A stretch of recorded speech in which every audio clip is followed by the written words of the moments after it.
Assalamualaikum warahmatullahi wabarakatuh. Selamat pagi anak-anak soleha. Bagaimana kabarnya kali ini? Semoga kalian selalu dalam lindungan Allah dan selalu diberikan kesehatan badan ya. Amin amin ya rabbal alamin. Sebelum kita memulai pelajaran, ada baiknya kita berdoa terlebih dahulu. Berdoa dimulai. Berdoa selesai. Nah, anak-anak, hari ini kita sudah memasuki tema 2, subtema 1 tentang pembelajaran ke-1, yaitu sumber energi. Nah, silahkan kalian buka di halaman 97. Di sini kita belajar tentang menemukan informasi berdasarkan teks dan gambar. Informasi adalah kabar mengenai peristiwa. Informasi dapat kita temukan di dalam koran, majalah, televisi, ataupun internet. Informasi juga dapat diperoleh melalui tuturan lisan seperti pidato, seminar, ceramah, ataupun siaran radio. Informasi dapat diperoleh dengan mengajukan pertanyaan apa, siapa, di mana, kapan, mengapa, ataupun bagaimana. Teks yang baik akan mampu memberikan informasi dari pertanyaan-pertanyaan tersebut. Selain dari teks, informasi juga dapat diperoleh dari gambar.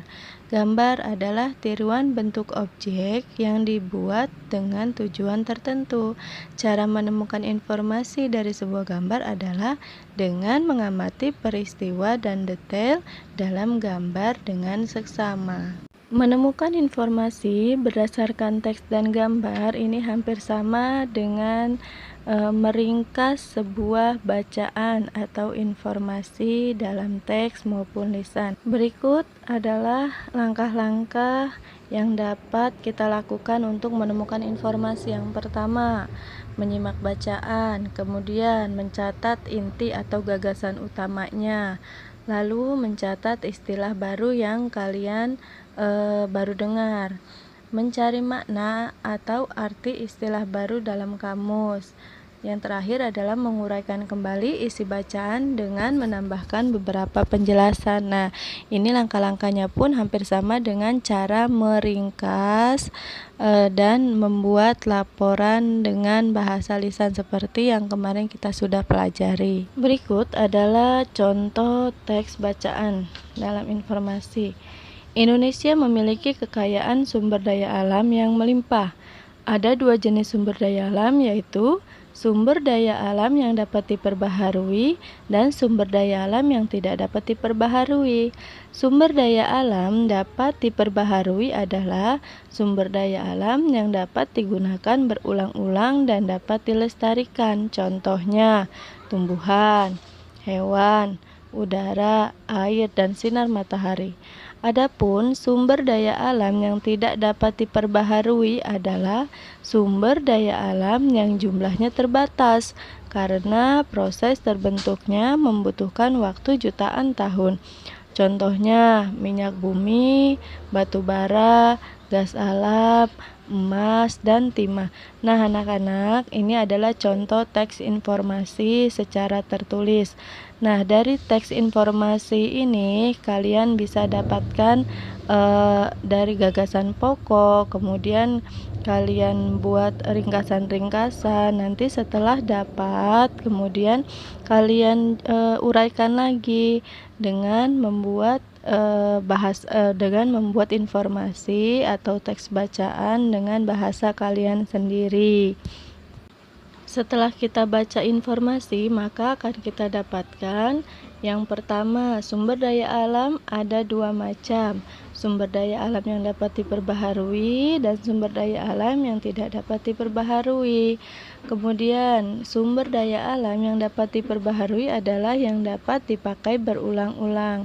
Yang ketiga, sumber daya alam yang tidak dapat diperbaharui adalah yang jumlahnya terbatas dan prosesnya membutuhkan waktu jutaan tahun. Kemudian contoh sumber daya alam yang dapat diperbaharui: tumbuhan, hewan, udara, air, dan sinar matahari. Yang kelima, contoh sumber daya alam yang tidak dapat diperbaharui: minyak bumi, batu bara, gas alam, emas, dan timah.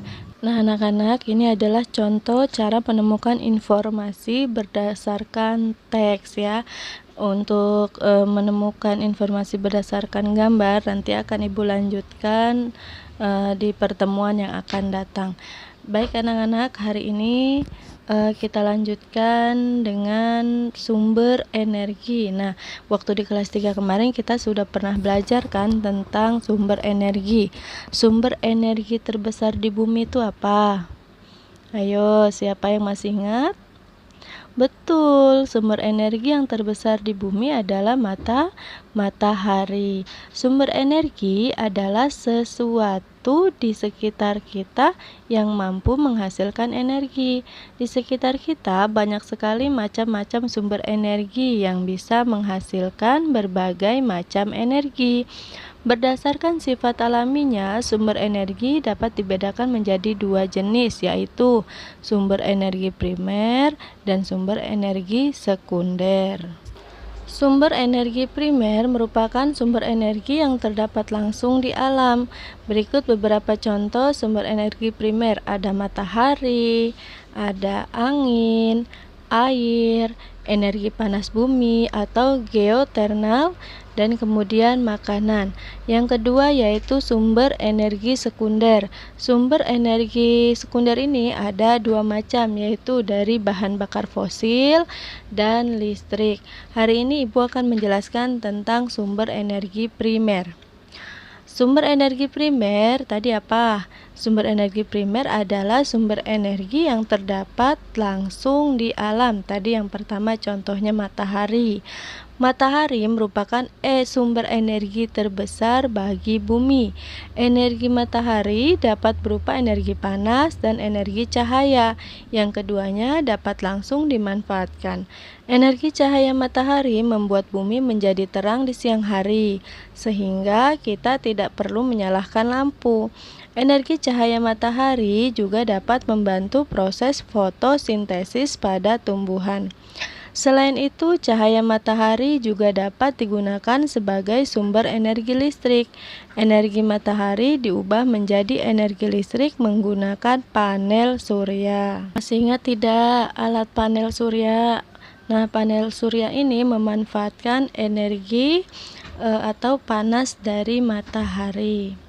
Sementara itu, energi panas matahari dapat menguapkan air di permukaan bumi dalam peristiwa daur air.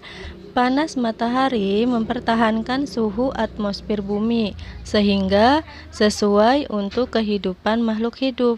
Selain itu, panas matahari juga dapat dimanfaatkan secara langsung untuk mengeringkan pakaian dan bahan makanan. Sumber energi yang kedua yaitu angin. Angin sudah dimanfaatkan orang sejak dahulu untuk menggerakkan perahu layar dan kincir angin. Tenaga angin dimanfaatkan untuk menghasilkan listrik dengan menggunakan alat aerogenerator yang dipasang di lapangan terbuka. Semakin banyak aerogenerator yang digunakan, semakin banyak listrik yang dihasilkan. Kemudian ada sumber energi air. Air dapat digunakan sebagai sumber energi karena aliran air yang banyak dan deras akan menghasilkan energi listrik yang besar pula. Stasiun pembangkit listrik tenaga air biasanya dibangun di wilayah perbukitan.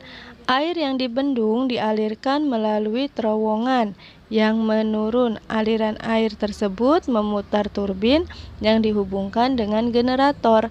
Generator yang berputar akan menghasilkan energi listrik.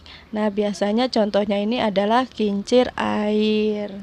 Kemudian ada energi panas bumi atau geothermal. Panas bumi dapat digunakan untuk menghasilkan listrik. Uap panas bumi akan memutar turbin. Turbin akan memutar generator sehingga menghasilkan listrik. Kemudian ada lagi yaitu makanan. Makanan termasuk sumber energi primer. Makanan merupakan sumber energi bagi manusia sehingga kita dapat melakukan berbagai aktivitas. Jika dalam sehari saja kita tidak makan, tubuh akan terasa lemas sehingga tidak dapat beraktivitas dengan baik. Nah, anak-anak, ini adalah sumber-sumber energi primer yang ada di bumi. Kemudian kita lanjut pembelajaran selanjutnya, yaitu tentang jenis-jenis sumber daya alam. Kita juga pernah mempelajari tentang sumber daya alam waktu di kelas 3 kemarin ya. Masih ingat tidak nih? Sumber daya alam adalah sesuatu yang dapat dimanfaatkan untuk berbagai kepentingan dan kebutuhan hidup manusia. Dengan adanya sumber daya alam, manusia dapat memenuhi kebutuhan hidupnya. Berdasarkan keberadaan dan kelestariannya, sumber daya alam atau kekayaan alam dapat dibedakan menjadi dua, yaitu sumber daya alam yang dapat diperbaharui dan sumber daya alam yang tidak dapat diperbaharui. Sumber daya alam yang dapat diperbaharui adalah sumber daya alam yang keberadaannya di alam selalu tersedia, dapat atau bisa didaur ulang dan dapat dihasilkan kembali. Contohnya ada udara, air, tanah, hewan, dan tanaman. Adapun sumber daya alam yang tidak dapat diperbarui, contohnya yaitu bahan tambang logam dan bahan tambang bukan logam. Baik, Ibu akan menjelaskan tentang sumber daya alam yang dapat diperbaharui. Sumber daya alam yang dapat diperbaharui tadi adalah sumber daya alam yang keberadaannya ada di alam dan selalu tersedia, bisa didaur ulang dan bisa dihasilkan kembali. Tadi contohnya adalah udara. Udara merupakan sumber daya alam yang sangat penting bagi manusia. Manfaat udara yang paling penting adalah untuk bernafas. Selain itu, udara juga dapat dimanfaatkan untuk berbagai keperluan. Contohnya, transportasi, energi bisa dimanfaatkan yaitu untuk pembangkit listrik tenaga angin. Kemudian ada air. Di Indonesia sangat kaya akan sumber daya alam karena sebagian besar wilayahnya adalah perairan. Air dapat dimanfaatkan untuk berbagai keperluan, contohnya untuk jalur transportasi, pengairan sawah, perikanan, dan pembangkit listrik tenaga air yang biasa kita sebut PLTA. Ada juga tanah. Tanah sangat penting bagi manusia karena tanah dapat menyimpan cadangan air di permukaan bumi. Selain itu, tanah juga dapat dimanfaatkan sebagai lahan pertanian atau menyimpan zat-zat makanan bagi tumbuhan. Kemudian hewan. Hewan adalah kekayaan alam yang dapat diperbaharui karena dapat berkembang biak, baik secara alami maupun secara kegiatan peternakan.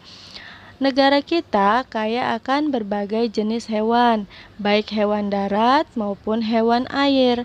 Contoh budidaya hewan darat adalah ayam, sapi, kambing, termasuk hewan-hewan ternak.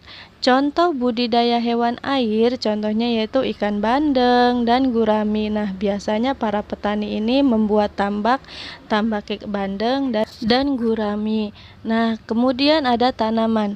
Di negara kita kaya akan berbagai jenis tanaman. Contohnya tanaman pertanian, ada tanaman perkebunan dan tanaman perhutanan.